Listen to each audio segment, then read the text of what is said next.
حضرت سلیمان علیہ السلام آپ کا واقعہ چل رہا تھا۔ آپ کی حکومت میں تمام تر جانور بھی تھے اور پرندے بھی آپ کے حکم میں شامل تھے آپ کی سلطنت کے اندر۔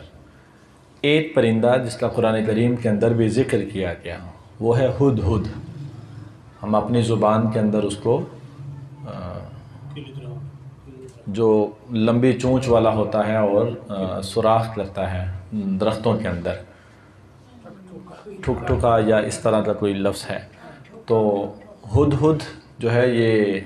عربی کا لفظ ہے اور اردو کے اندر ہدہد ہی سے استعمال کیا جاتا ہے۔ وہ خاص پرندہ جو تھا، کیونکہ اس کی چونچ لمبی ہوتی ہے اور یہ بڑا آپ کا فرما بردار تھا اور بہت سے کام آپ کے یہ کیا کرتا تھا، بہت سی خبریں آپ کو لا کے دیا کرتا تھا۔ کہیں پہ خبر پہنچانی ہوتی تو وہ پہلے تو کبوتروں کے ذریعے، تو یہ جو تھا اس کے ذریعے بھی خط پہنچائے جاتے اور احکامات ادھر ادھر بھیجے جاتے تھے۔ ایک مرتبہ مجلس کے اندر، اور اس کے اوپر خصوصی نگاہ ہوتی تھی، ایک مجلس کے اندر محفل میں آپ نے دیکھا کہ یہ ہدہد نہیں ہے، غائب ہے، غیر حاضر ہے، اور بتایا بھی نہیں، پتہ بھی نہیں کہ یہ گیا کہاں پر ہے۔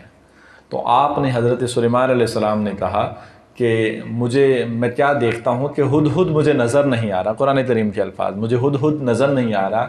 تو یا تو میں اسے سخت سزا دوں گا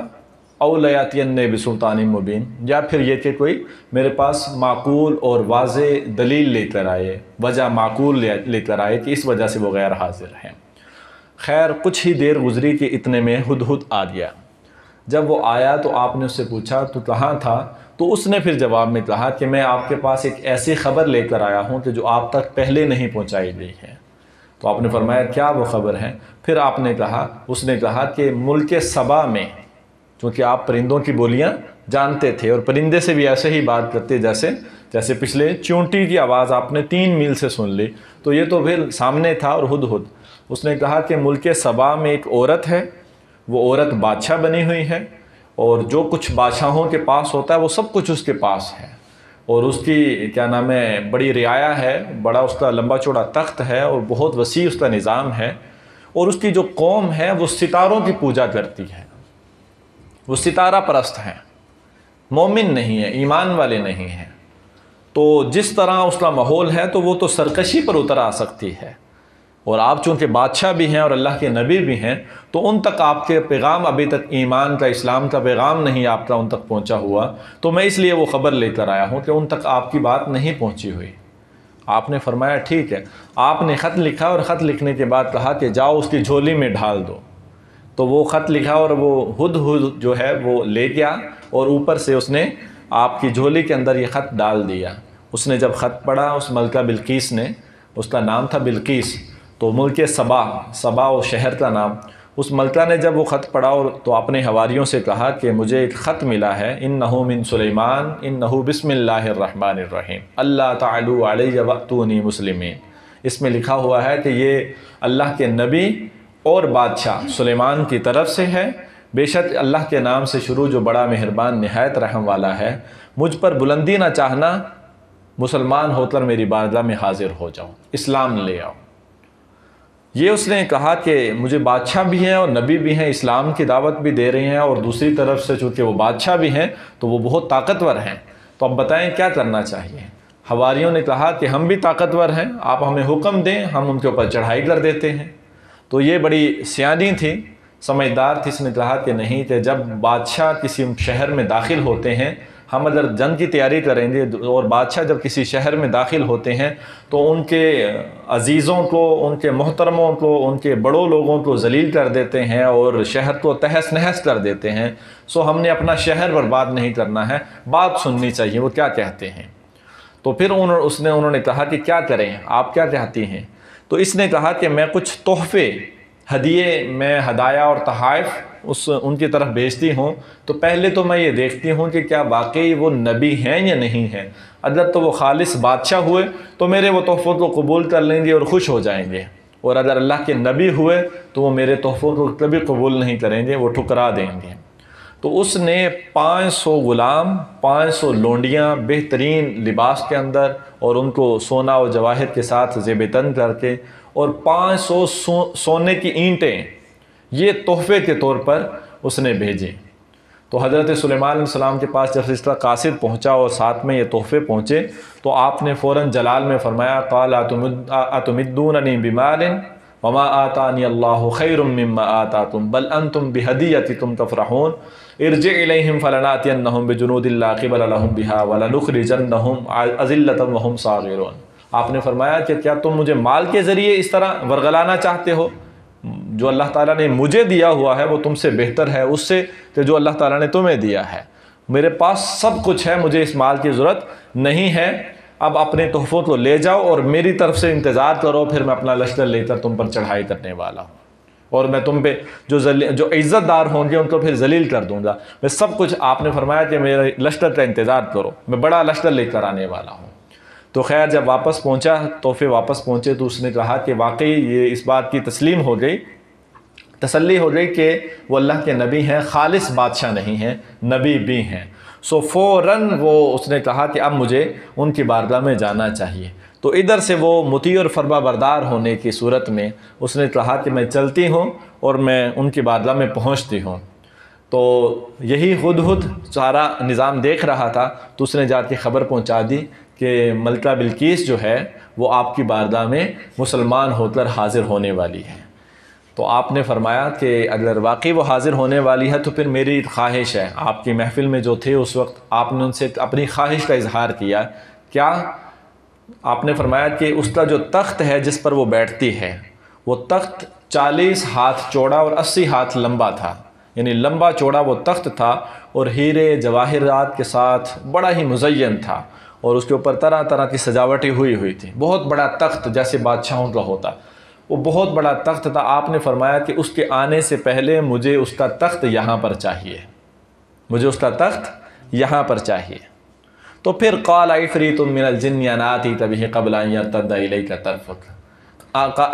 قال عفریت من انا آتیک بہ قبل ان تقوم من مقامک وانی علیہ لقوی امین۔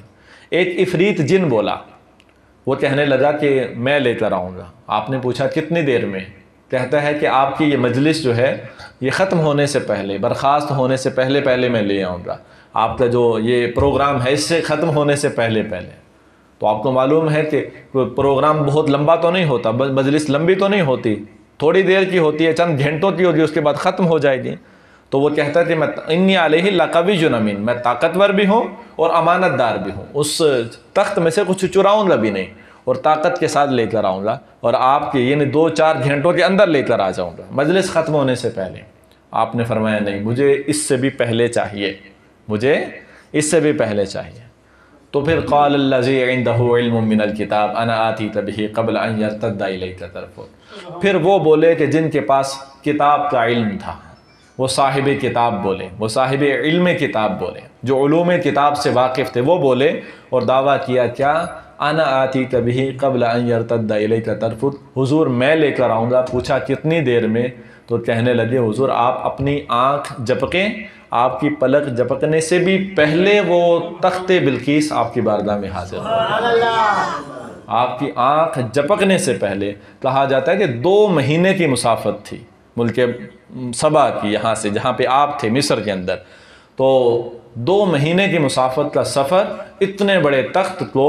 زمین سے آئے یا آسمان سے آئے، کہاں سے آئے، کیسے آئے، یہ اسے معلوم ہے جس کے پاس کتاب کا علم ہے۔ لیکن کہا کہ آنکھ جھپکنے سے پہلے آپ کی بارگاہ میں، اور آپ نے آنکھ جھپکی، فوراً کیا دیکھتے ہیں کہ وہ پورا کا پورا تخت آپ کے سامنے حاضر ہے۔ قال، فرمایا آپ نے کہ ھذا من فضل ربی، یہ میرے رب کے فضل میں سے ہے کہ اس نے مجھے ایسوں سے نوازا ہے کہ جن کے پاس اتنی طاقتیں ہیں۔ اور چونکہ سلیمان علیہ السلام یہ خود بہت بڑے ماشاءاللہ اور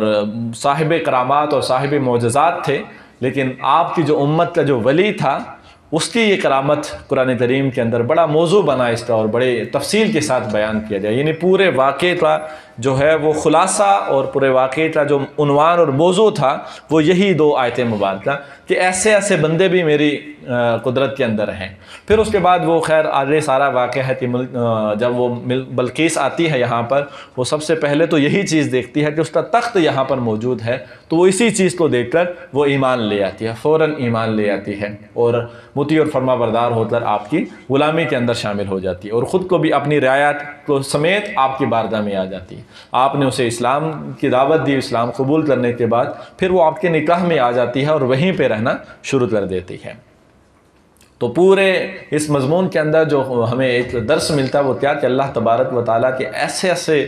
بندے ہیں کہ جن کو اللہ تعالیٰ بہت زیادہ طاقتوں سے، بہت زیادہ قوت سے نوازتا ہے، کیونکہ اللہ تبارک و تعالیٰ کے حبیب نے فرمایا کہ حدیث قدسی ہے کہ جب بندہ میرے قریب آ جاتا ہے تو پھر میں اس کے ہاتھ، اس کے پاؤں، اس کی ٹانگیں، اس کی آنکھیں، اس کے کان بن جاتا ہوں۔ بظاہر سنتا، دیکھتا، جاگتا، کھاتا، پیتا، پکڑتا تو وہ انسان ہے، لیکن اس میں جو قوت ہوتی ہے وہ نور الہی کی شامل ہو جاتی ہے۔ پھر اس وقت عام انسانوں کے جو معمولات ہوتے ہیں اس سے اس کے معمولات فرق آ جاتا ہے، مختلف ہو جاتے ہیں۔ وہ بیٹھا تو کہیں پہ ہوتا ہے لیکن اس کی نظر، اس کی سماعت بہت دور تک پھیل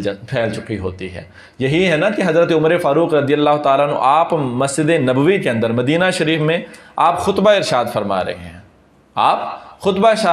ہیں، اور ایک مقام پر جنگ لڑ رہے ہیں، ہمارا ایک لشکر ہے، مسلمانوں کا ایک لشکر جنگ لڑ رہا ہے، ان کی جو قیادت کر رہے ہیں، جو کمان کر رہے ہیں وہ حضرت ساریہ ہیں، اور آپ کیا دیکھتے ہیں؟ حضرت عمر فاروق دوران خطبہ دیکھتے ہیں، بہت دور مسافت پہ آپ خود دوران خطبہ دیکھتے ہیں کہ جو مسلمانوں کا لشکر ہے وہ جس طرف سے لڑ رہا ہے تو کافروں کا ایک لشکر پہاڑ کی پیچھے کی طرف سے ان پر حملہ کرنے والا ہے، اور ان کی توجہ چونکہ آگے کی طرف ہوگی، اور پیچھے سے جب حملہ کیا جائے گا تو ان کے لیے آگے اور پیچھے دونوں طرف سے جب حملے کا شکار ہو جائیں گے تو ان کے لیے شکست ہوگی۔ آپ نے وہیں سے پکارا، یا ساریہ الجبل، یا ساریہ الجبل، یا ساریہ الجبل، اے ساریہ پہاڑ کی طرف دیکھو، اے ساریہ پہاڑ کی طرف دیکھو، اے ساریہ پہاڑ کی طرف دیکھو۔ آپ دوران خطبہ یہ 2-4 جملے ارشاد فرما کے پھر اپنا خطبہ آپ نے شروع فرما دیا۔ جب آپ نے دیکھا کہ حضرت ساریہ نے سن لیا اور آپ نے فوراً ایک لشکر کو، اپنے ایک چھوٹے سے ٹکڑے کو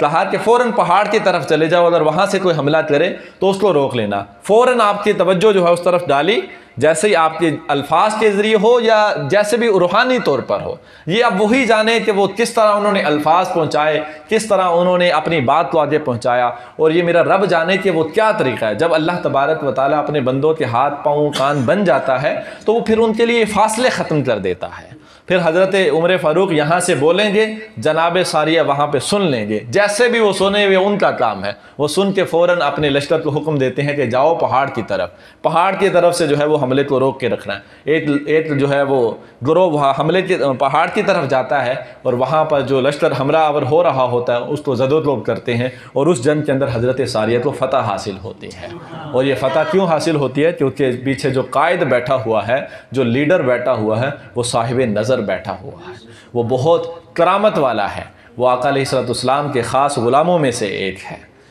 آقا علیہ السلام نے فرمایا میرے بعد اگر نبی ہوتا تو وہ عمر ہوتا، یہ وہ والی نظر والا بیٹھا ہوا ہے، تو پھر فتوحات تو حاصل ہونی ہے۔ یہ اللہ تبارک و تعالیٰ اپنے اولیاء کرام کو اور خاص بندوں کو ایسے ایسے کرامات سے نوازتا ہے۔ اللہ تبارک و تعالیٰ اولیاء کرام کے نقش قدم پر چلنے کی توفیق عطا فرمائے، اور ان پر کروڑوں رحمتیں نازل ہوں، اور ان کے صدقے ہماری بخشش فرمائے، آمین بجاہ النبی۔